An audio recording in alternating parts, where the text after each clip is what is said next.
went, after we did the exterior in Paris, then we went to studio, and you just move across the floor. And we built a cantilevered set, the whole curve of the bridge, so it would move like that as the character just stays back. Yeah, I stay in the same place, but so the bridge thing moves, and it's wonderful. It was, yeah, and we could have done it with CGI actually, but it was far better to do it for real, I think, you know what I mean, because there's a reality to these events that is lost when when you use too much blue screen and there's kind of visual effects and stuff. Yeah, it was good.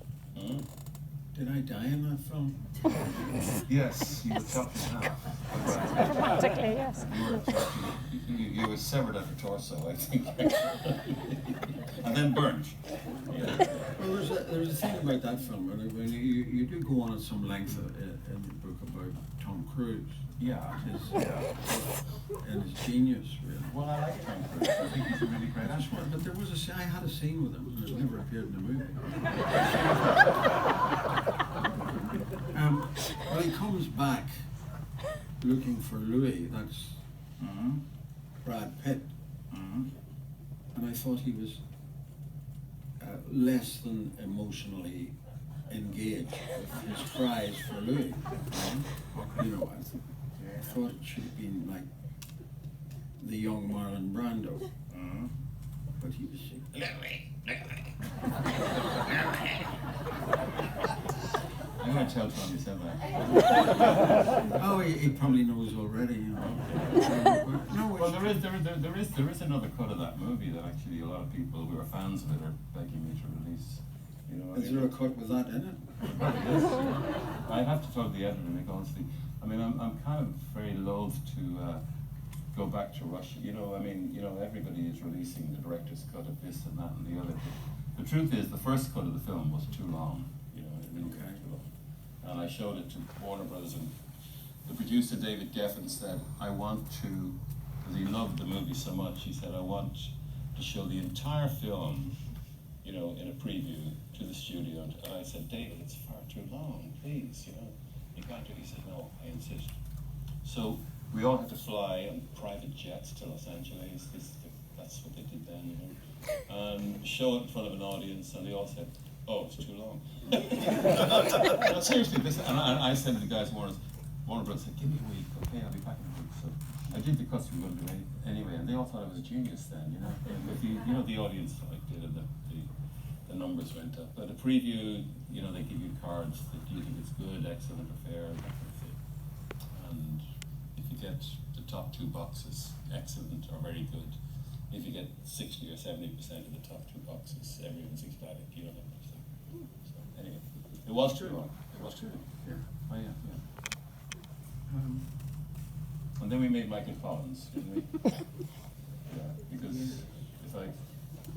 because Interview with the Vampire was a considerable success, and they said to me, what are you doing next? These are the guys from Warner Brothers, a guy called Bob Daly, who's an Irish-American guy. Really tough guy, actually, and another guy called Terry Semmel. And they ran the studio like old-fashioned, like Louis the Mayor kind of thing. But they were really interesting, but really kind of heartless guys. But they loved. Their life was movies, really. It's interesting about the studios then because they had a vested interest in some aspect of the art continuing, as well as providing broad swathes of entertainment. And they said, "What are you doing next?" And I had written the script of Michael Collins. It had been commissioned by David Putnam when he had a deal with Warner Brothers, and this is about 20 years before. And I said, well, actually, you guys have a script of mine that I'd love to make. And they said, what script is this? And I said, it's about a guy called Michael Collins. And, they read the script. They didn't really want to make it, but they said, if you can make it for less than $20 million, we do it. So that's what we did. Did you make it for less than $20 million? Yeah. Oh, we made it 25 or something. No, but it wasn't expensive. I mean, we got unbelievable cooperation from the city of Dublin, and actually most places that we shot in Dublin have now changed beyond all recognition, So if you do want to see what Dublin was like, you can watch Michael Collins. Whatever you think about the faults of the movie, whatever, you know. And was Michael D the Minister for Culture at the time? I don't know really, but they I think that, you know, a lot of what he did around that time was maybe. get the Irish Army to play. Oh no! Crowds and We got just incredible cooperation from everybody, from Dublin City Council, from, you know, it was kind of, I think because for some reason it captured the imagination. You know, we had these huge crowd scenes and thousands of people. We built O'Connell Street in Grangeforman, you know, and we changed the geography of O'Connell Street basically. So Abbey Street kind of goes straight down from the GPO itself, which was a bit of cheating, but we did it. And, you know, it was really interesting, and it was. I think it caught the imagination of a lot of people at the time, and everybody wanted to be involved in it. And I cast you as a character called Ned Broy, and I got a call from a woman called Eileen Broy, and she said, "I've read your script." She said, "It's rather odd that my father died around the time of 1920, because I remember growing up with him." This was Ned Broy. You set up the Broy Harriers, actually. Yeah. It's just, you liked the name, didn't you? Well, there was a pun in the script. Basically, a character that was played by Charles Dance comes to Dublin Castle, and he mispronounces Broy's name. He calls him Boy. And once I had that in the script, I couldn't let it go. You know what I mean? So I had to call the character, which is basically a kind of a portmanteau character based on Dick McKee and David Clancy and Ned Broy, actually. And McKee and Clancy were killed on the night of the Bloody Sunday. So, you know, so sadly, well, I stuck with the name anyway. And Stephen played that part, yeah. Hmm? Yeah. And I think people were very excited that it was an Irish film about Irish history, rather than, you know, there were various Americans had tried to do previously. there were, yeah. But I mean, it was kind of like being commissioned to make a national monument, you know. I mean, everybody had an opinion. Oh, should his right hand be raised? Should he be on a horse? Should he, you know, all that. So it was kind of slightly. I mean, I was thrilled to do it, but it was a slightly uncomfortable experience, you know, because you know, everybody has their opinions on De Valera and Collins and you know, Carl Brewer and you know, on kind of Republican aspect of it and the treaty-eyed aspect of it, and it was, you know, but it was fun to do. It was great to do. I enjoyed doing it anyway. Yeah. And I think when we released it in the cinemas in Ireland, people, you know, really took to it and went to it, and they seem to show it in RT every 6 months. For which apologies, okay. It's still an interesting movie, I think, yeah. And then they said to me, that's a Beckett phrase, isn't it? They said to me, yeah. But anyway, the Warner Brothers people said to me, "What are you doing next?" And I said, "I bought the rights to a book by Patrick McCabe called The Butcher Boy." And I said to them, "You don't want to know what I'm doing next, because you wouldn't understand it, and B, you would never want to do it." And the more I said that, the more they insisted I was wrong, you know? And I said, no, we really want it. And I'd written this script. I'd hired Pat and myself wrote a script together. And they said, "We want to make this." And I said, "But you're the wrong people to make it." And the more I said that, the more they wanted to make it. So we ended up doing this rather wonderful little film up in Clonus, you know, with a proper studio budget, you know, which is kind of extraordinary when you think of it, you know. Well, I spoke to a producer in LA at that time, and he said, "What are you doing?" I said, "Well, I'm going to do this film with Neil, you know." And he said, "Oh yeah, he's doing that Butcher Boy thing." Why? I'll never know. Well, I mean, you know, but it was a unique opportunity. I cast Stephen as Francie Brady's father and as the voice of the older Francie Brady of the movie itself, and it was a really unique kind of experience because it was a mixture of fantasy and reality. It was a kind of world of a 50s childhood seen through hugely imaginative kid, you know, who was slowly going insane. Yeah. So, but it demanded a really particular style of acting, and I couldn't describe what it was, you know. But the minute I knew it wasn't there, I could see it wasn't there. It was very strange. So, you know, I had cast some actors, and they began to deliver something that to me seemed straight out of Ryan's Daughter, and I said, no, sorry, I've got to recast, you know. Which was, but it was kind of rather savage of me to make those decisions, but it was just so immediately obvious what the kind of combination of realism and extravagance that the movie demanded, you know. And it was Pat McCabe's book, and I cast Pat in a small role as a drunk. What was his name? Tommy the Skite, was it Paddy the Skite or something? And anyway, so it was a beautiful experience, and I finished the movie, and I brought it over to Los Angeles, and I showed it to the head of the studio, and he said, what the fuck do I do with this? That's what he said. The guy called Billy Gerber, and I said, well, aren't you going to preview it? He says, how would I preview this thing? You know? And eventually they did, and half the audience walked out, you know. But the audience that stayed loved it, you know, so it was kind of a mixture of, it was obviously not a studio release, you know, and it probably shouldn't have been released by them, but anyway, they made the movie, God bless them, and it was wonderful, I loved it, yeah. You had Sinead does the BVM, didn't you? At the Virgin Mary, poor Sinead, dear Sinead, yeah, I asked, I mean, I can't imagine anybody who looks more like the Virgin Mary than Sinead O'Connor at that time, can you? I mean, I really couldn't, you know, and you know, I'd seen her in a beautiful little movie she made in Derry, Margot Harkin's film, what was it called? Push My Baby? Yeah, beautiful. And, you know, she's got this immediate kind of engagement with the character. I could see she could act. And, you know, she played the Virgin Mary as Francie Brady would have imagined her if she came to life and she spoke his language. Yes. And she said things like, for fuck's sake, Francie, clap She on. did, yeah.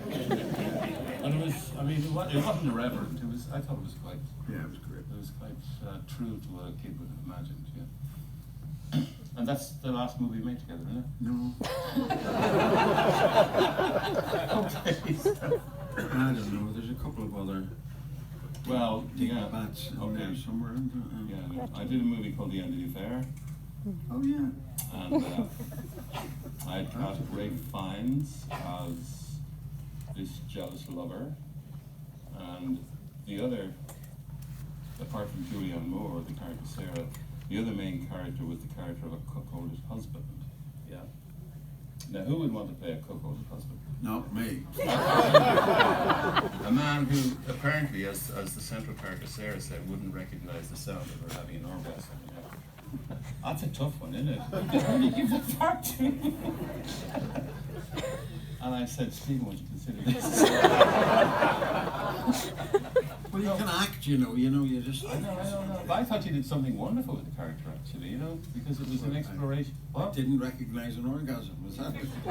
No, you played somebody whose affection for this woman, even though he recognized there was and never had been a romantic aspect on her part towards him, still was deeply in love with her. You know what I mean? Yeah. And when he found out that the relationship between one of his, not his best friend, but an acquaintance of his, Bendrix, and Sarah was actually a sexual one, managed to, surmount even the idea of jealousy, you know, and asked Bendrix, when she turns out to be sick, to move into the house so they can look after her together. I found it very touching, okay? It was touching, yeah. I think 'cause it was, yeah, very true, He was a actually. finer person than Bendrix. Yes, he was. And he, Well, tell me how you approached that part then. it was straightforward, really. Really? Yeah, but I mean, the enemy that he really had was God. She was in love with God, wasn't she? She was in the end. Well, she made this promise and she couldn't escape from it, you know. So if you hated God too, you know, if there is a God, yeah. It was an interesting movie because it explored these kind of intangibles, didn't it, really? You know? Yeah. And is that the last film we did together? No. We did a couple, didn't we? I wanted you to be in a movie I made called Byzantium, yeah, but you were busy. Remember that? I wanted to play this vampire from the 12th century or something. You don't remember that? No, I had a cast. But didn't we do something with We did a the movie. widow? The widow. Yes, we did a movie called In Dreams. Yeah, horror movie. Oh, In Dreams, It worked yeah. out. Nobody understood, but it's kind of interesting if you ever want to watch it. Yeah. And we did a movie called The Widow with Isabelle Huppert. And And she was brilliant. she was brilliant. So were you. Yeah. But it was a very small part. It was a very small part, and you got shot in the end. Yeah. She shot you while dancing to a piece of Chopin, I think, wasn't it? She Yeah. shot you to death, yeah. So That's it. So what are we going to do next? Okay. Well, I'll find something, Stephen. I will. If they allow me to do any movies anymore, you know, but the whole kind of template for filmmaking has changed, really, hasn't it? You know, I'm trying to make a movie based on my last book. If you want to play a small part in that, you're welcome. If I get the money, yeah. Beyond that, I don't know. No, I read that book on, what do you call it? Auto books, or what do you call it? Oh, you read it? Yeah, of course. I read it. Yeah, yes. Probably better than waiting for the movie, you know. Yeah. Are we going? Okay. Yes, you should have shut. Well, Stephen should ask that, shouldn't he? No. Oh, they know what they want to ask. Anybody like to ask a question? Raise your hand. Okay, for a question? Yes, of course, absolutely. Yeah. Thank you for a very entertaining discussion, two of you. Question, do you consider your movies to be like your children? And if so, do you have a favourite child? Oh dear. No, they're kind of like kids you had at different stage in your life, you know, that kind of thing. And some of them are bad, some of them are good. No, I mean, you know, I love Angel, I love Mona Lisa, I love The Butcher Boy, you put so much into them, even if they don't succeed for an audience, you know, you can't really separate yourself from them. And what always amazes me is how much of myself I reveal in them, you know what I mean? But I just like making them. I would like to make one or two more before I expire.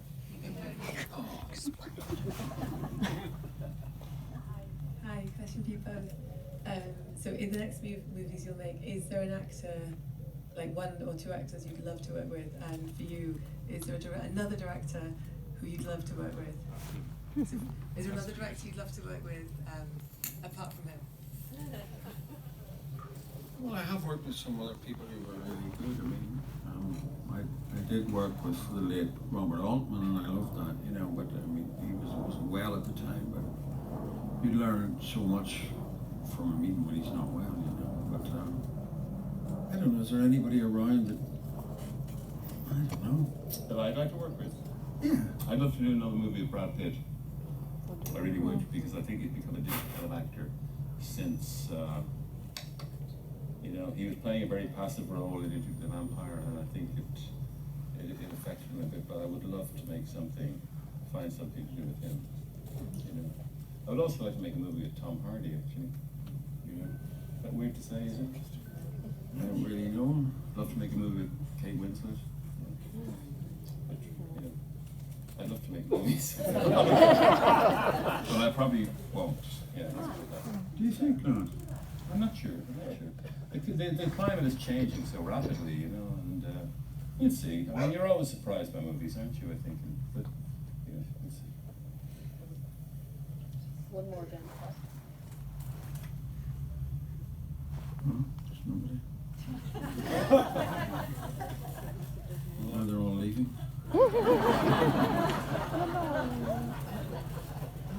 Somebody's waving their hand down there. Hello, testing. Hi. Just taking you back to your days in UCD, Yeah, in Dramsoc. yeah. What did that do for you creatively, and what was your view of the world?